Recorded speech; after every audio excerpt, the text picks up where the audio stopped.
દાંતીવાડા તાલુકાના ધાનેરી મંડળના ગામોમાં પૂજિત કળશ તેમજ આમંત્રણ પત્રિકાનું ઉષ્માભેર સ્વાગત કરવામાં આવ્યું. દાંતીવાડા તાલુકાના ધાનેરી મંડળ દ્વારા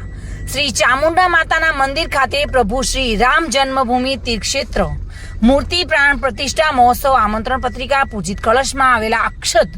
વિશ્વ હિન્દુ પરિષદ દાંતીવાડા તાલુકા દ્વારા ધાનેરી મંડળમાં આવતા 8 ગામ ધાનેરી, વેળાવાસ, ફતેપુરા, માળીવાસ, વડવાસ, અટાલ, રતનપુર, રાણોલ ગામોમાં વિતરણનો કાર્યક્રમમાં પરિષદમાંથી જિલ્લા મંત્રી અનિલભાઈ ચૌધરી, તાલુકા બજરંગ દળના સંયોજક મુકેશભાઈ ઠાકોર, રાજુભાઈ ઠાકોર તથા સંઘમાંથી તાલુકા કાર્યવાહક પ્રદીપભાઈ ઈશ્વરભાઈ ચૌધરી, ગામોના યુવાનો, વડીલો ગામોમાં ઉપસ્થિત રહ્યા હતા અને તમામ ગામોના લોકો હાજર રહી આ કાર્યક્રમને સફળ બનાવ્યો હતો.